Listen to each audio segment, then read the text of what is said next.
저는 목회하면서 무서운 사람들을 자주 만납니다. 어떤 사람들이냐면 첫째 부류는 열심히 새벽기도 나오는 사람입니다. 많은 목회자들을 힘들게 하는 사람 가운데 가장 영향력 있는 사람이 어떤 사람이냐? 새벽기도에 한 번도 안 빠지는 사람입니다. 더구나 그분이 장로님이면 그 교회 목사 안습입니다.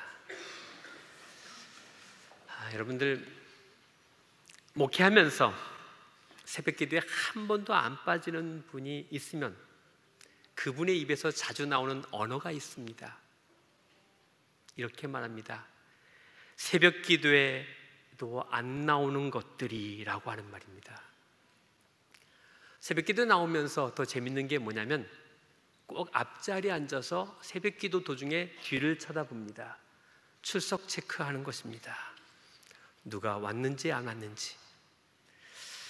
이런 교인은 정말 진상입니다. 두 번째는 열심히 교회 봉사하는 사람입니다. 교회 봉사하는 사람이 왜 두려운가? 얼마나 좋은가? 모든 일에 앞장서주고 얼마나 힘이 되고 든든합니까? 맞는 이야기입니다. 힘이 되고 든든합니다. 언제까지? 좋을 때까지. 이런 사람들의 특징이 있습니다. 이런 사람들은 다른 사람들을 배려하지 않습니다. 오직 직진만 합니다. 쉽게 상처를 주기도 합니다. 또 하나 특징은 열심히 봉사하는 사람 가운데 많은 사람들이 보상 심리를 기대합니다. 이 기대에 부응하지 않으면 상처받고 심지어는 목회자와 등을 지고 교회를 떠나기도 합니다. 세 번째로는 성경대로 산다고 하는 사람입니다. 여러분, 성경대로 사는 게 뭐 나쁩니까?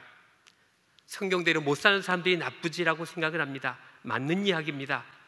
성경대로 살면 다 좋은가? 그런데 여러분, 성경대로 산다는 사람이 다 자기 편의에 맞게 성경을 인용합니다. 제가 목회하면서요, 교회 공동체 대화할 때 꽉 막힌 사람들을 만나는데 그 사람들이 주로 성경대로 산다고 하는 사람들이라는 사실입니다. 이들의 특징이 뭔지 압니까? 관대하지 않아요. 절대적이고 양보가 없어요. 그리고 비본질에 목숨을 겁니다. 남포교회 원로 목사님이신 박영서 목사님이 오래전에 대학생들 데리고 수련회를 갔다고 합니다. 어떤 기도원에 갔는데 안에 매점이 있는데 수련회 간 한 학생이 매점에서 사이다를 사서 먹으려고 딱 그러는데 저 10m 앞에 있던 한 권사님이 막 쫓아오더니 학생! 그러더래요. 왜요? 그랬더니 이 사이다 누가 주셨지? 제가 사 먹었죠. 그러니까 하나님이 주셨잖아 그러더래요. 그래서 예, 맞죠. 근데 왜 기도 안 하고 먹어? 그러더래요. 지금까지 목회하면서요, 성경대로 산다고 말하는 사람 가운데 그렇게 건강한 사람을 보지 못했다고 하는 건 제 목회의 불행입니다. 대부분 고집불통이고 아집과 교만으로 가득 찼습니다. 남을 정죄합니다. 그들의 관점은 편견과 오만으로 덮여 있습니다. 그러면서 말하기를 자신은 성경대로 산다라고 이야기를 합니다. 이런 사람들을 목회 현장에서 만나면요, 정말 대량 난감입니다. 이런 사람 만나면 이제 어떻게 해야 됩니까? 여러분 목회 현장, 여러분의 교회에서 이런 사람들 자주 만나게 됩니다. 어떤 마을에 두 사람이 논쟁이 붙었습니다. 어떤 논쟁이냐면 6424라고 주장하는 사람과 6423이라고 주장하는 사람이 싸우기 시작했습니다. 6423이 말합니다. 내가 6423이 맞다라고 얘기합니다. 6423이 어이가 없습니다. 이런 미친놈 봤나? 계속 싸웁니다. 그래서 안 되겠다 싶어서 그 고을 사또에게 가서 묻습니다. 6424가 말합니다. 사또님, 이놈 미친놈 보세요. 6424를 6423이라고 말합니다 라고 계속 소리 높입니다. 그러니까 64, 23이 무슨 소리냐고. 사또님, 64, 23이지 어떻게 64, 24냐라고 말합니다. 한참 듣더니 사또가 묻습니다. 64, 23에게 묻습니다. 64, 23이 맞냐라고 묻으니까 사또님, 64, 23 맞잖아요. 사또가 알겠다. 64, 24에게 묻습니다. 64, 24가 맞지? 사또님, 64, 24가 맞잖아요. 그래, 판결을 내리겠다 라고 말하면서 64, 24 주장하는 저놈을 곤장 10대를 떼서 돌려보내라 라는 거예요. 이해가 안 갔어요. 64, 24가 화가 났습니다. 사또님, 64, 24가 맞지 어떻게 64, 23이 맞냐고 얘기합니까? 사또가 말합니다. 내가 언제 64, 23이 맞느냐고 했냐? 야, 이 멍청한 놈아, 64, 24하고 싸우는 네가 멍청한 놈이다. 여러분, 교회에서 아니면 심지어 학교에도 64, 23 많아요.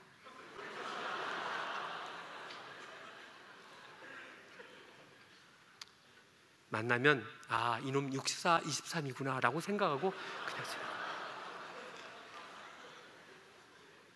여러분, 어디에나 있습니다. 64, 23은요.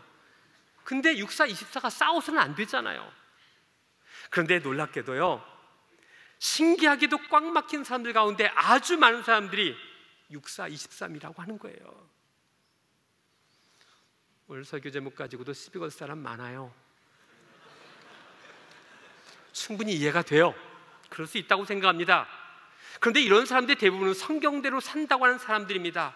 기도 열심히 하는 사람입니다. 저도 신대원 3년 동안 매주 금요일마다 철야 기도하는 사람입니다. 근데 왜 그럴까? 글자에 얽매이고 있기 때문에 그래요. 아, 목사가 이런 설교 제목을 올렸으면 왜 저런 설교 제목을 올렸을까를 한 번 더 생각해 봐야죠.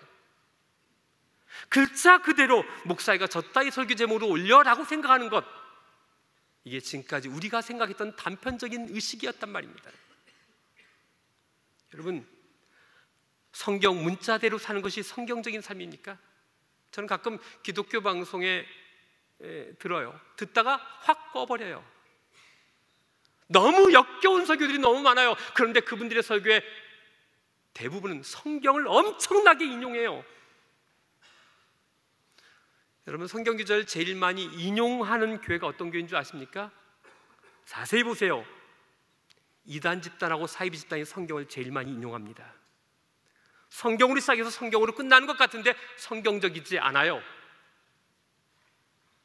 여러분, 처음부터 끝까지 성경 구절을 가지고 설교를 해도 성경적인 설교가 아닐 수 있고, 설교 시간에 단 성경 구절 한 구절을 인용하지 않아도 그게 성경적인 설교일 수 있다고 하는 거예요. 지금까지 한국교회가 성경대로 하지 않아서 문제인가요? 대형교회 건축을 하고 부도를 낸 다음에 그들은 성경적이었다라고 말해요. 하나님의 뜻이었다라고 말해요.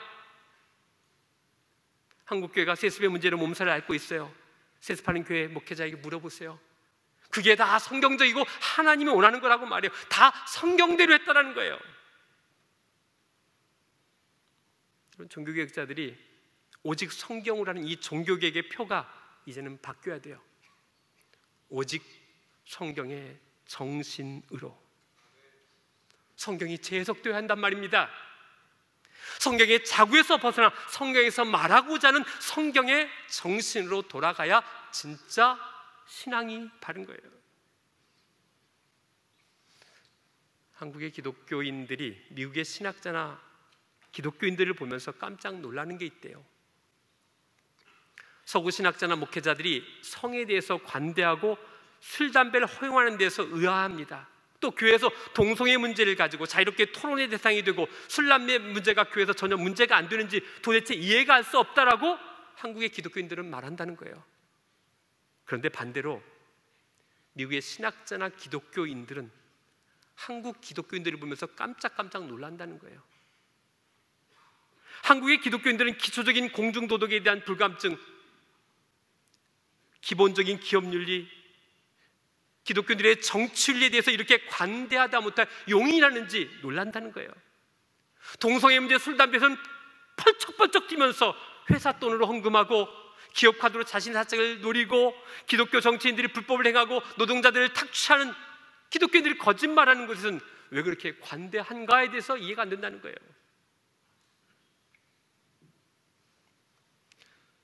한국교회가 잘못 가르치고 교인들이 잘못 배웠습니다.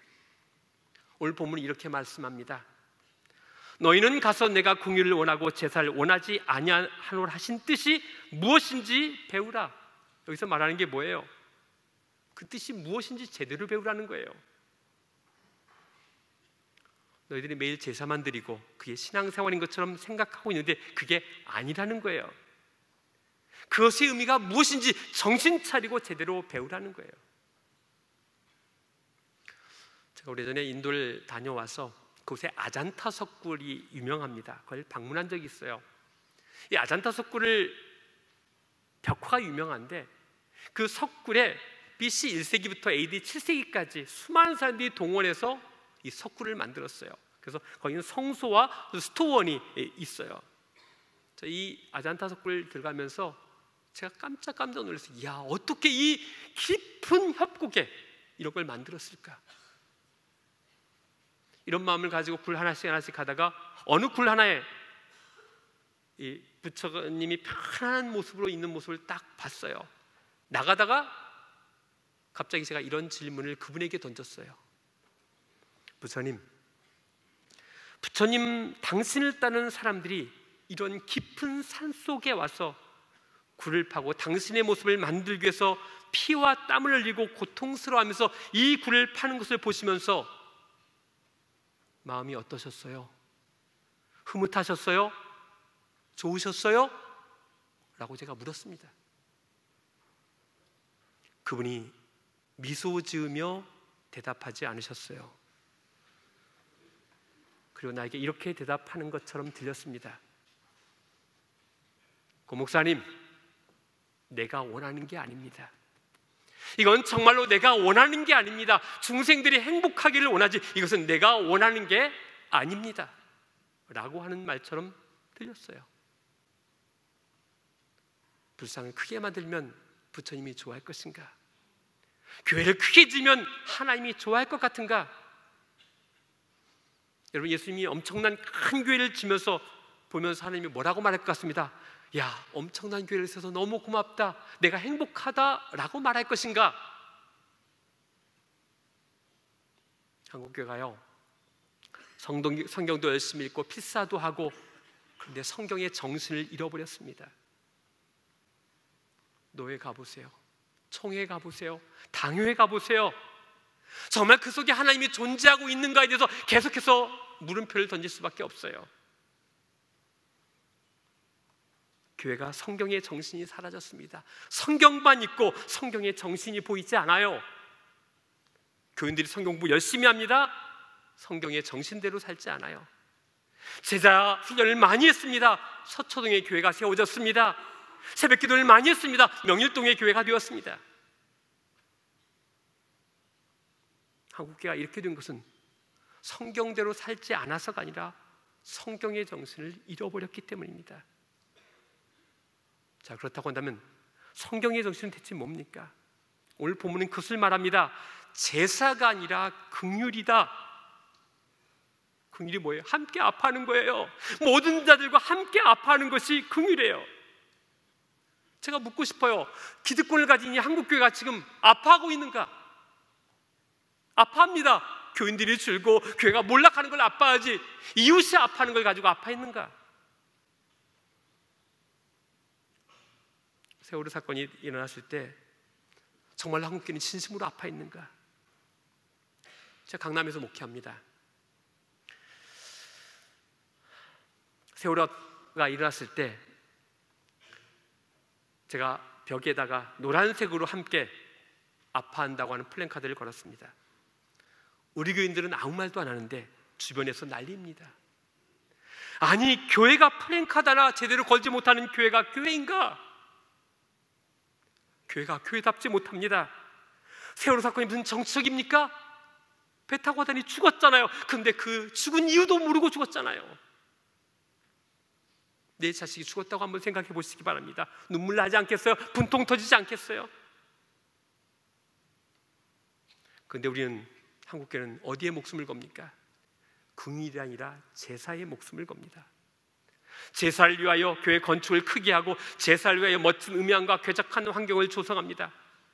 근데 오늘 성경은 그게 아니라는 거예요. 그게 아니고, 내가 원하는 것은 제사가 아니고 긍휼이라는 거예요. 불쌍히 여기는 마음. 한국교회가 어느 순간부터 약자를 위한 부르짖음이 멈춰졌어요. 교회가 너무 풍요로워졌어요. 건물을 짓게 급급해하고 있고 최고의 예배를 호텔처럼 만들려고 하고 있어요. 교회가 아니라 호텔이 되어가고 있어요. 이제 교회가, 교인들이 우리끼리 잘 먹고 잘 살면 된다고 하는 생각을 하고 있는 것 같아요. 교회는 내리막길로 갈 수밖에 없어요. 교회가 자신들만의 리그, 자신들만의 공간이 되어가고 있는 거예요. 우리가 잘 살겠다고 하는 것이 얼마나 무서운 이야기인 줄 압니까? 근데 여러분, 우리끼리 정말 잘 살 수 있어요? 피에르 신부가 쓴 단순한 기쁨이라는 책에 이런 내용이 나옵니다. 이 신부님이 청소년 시절에 몰래 잼을 훔쳐 먹었습니다. 그런데 다른 형제가 의심받고 있음에도 불구하고 말을 안 했어요. 근데 어느 날 들켰어요. 그 벌로 사촌의 집에 파티가 있는데 그 파티에 참석할 수가 없게 됐어요. 그래서 사촌의 파티에 갔다 온 형제들이 막 이렇게 하는 거야. 야, 이번 파티 너무 좋았어, 너무 신났어, 장난감도 많고 라고 했을 때 이 피에르 신부가 이렇게 응수했대요. 좋으면 뭐해, 내가 안 갔는데. 그 얘기를 들은 이 아버지가 근심스러운 표정으로 이 피에르 신부님에게 이렇게 말했대요. 내가 좀 전에 형에게 한 말을 들었다. 그런 끔찍한 말이 어디 있느냐? 너는 너밖에 모르느냐? 너는 다른 사람이 행복한 걸 보고 기뻐해 줄 줄 모른단 말이냐? 이야기를 들은 피에르 신부는 지금까지 자신이 살아온 세계가 다 무너지고 다른 세계가 그 자리를 차지하는 것 같은 느낌이 들었다고 말해요. 여기서 피에르 신부가 말합니다. 내가 행복하면 나도 행복하고, 내가 고통받으면 나도 고통받는다는 진리를 발견했다고 하는 거예요.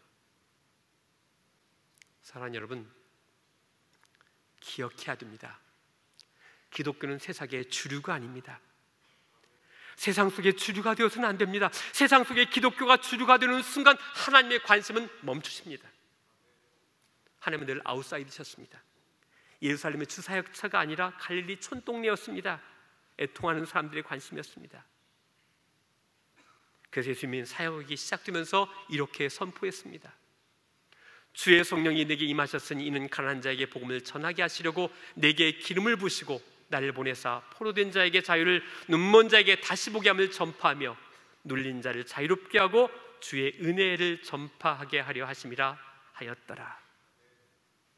이제 한국교회가 성경대로 산다고, 성경부를 많이 했다고 자랑할 것이 아니라 성경에 정신이 깃들여진 한국교회가 되기를 진심으로 원합니다. 기도하겠습니다. 사랑의 아버지 하나님, 진심으로 감사를 드립니다. 오늘도 하나님 앞에 나와 예배합니다. 참으로 힘든 시간을 한국교회가 보내고 있습니다. 부르짖음을 잊어버린 교회, 주변을 돌보지 않는 교회, 성경대로만 산다고 고집하는 어리석은 교회, 우리가 되지 않게 하여 주시옵소서. 성경이 말씀하고자 하는 성경의 정신대로 살아가게 하여 주시옵소서. 이제 성경의 정신으로 돌아가 하나님이 기뻐하는 삶을 살아가는 한국교회와 그리스도인 되게 하여 주시옵소서. 특별히 장로의 신학교회에 복을 내려주시고 이곳에 속한 모든 공동체원들이 하나님이 기뻐하는 그리스도인 목회자 되게 하여 주시옵소서. 희망이 서진 이 한국교회, 이 학교가 희망이 되게 하시고 절망에 빠진 이 한국교회 한 줄기 빛이 이곳에서 나오게 하여 주시옵소서. 우리에게 힘내라고 말씀해 주시는 예수님의 이름으로 기도드립니다. 아멘.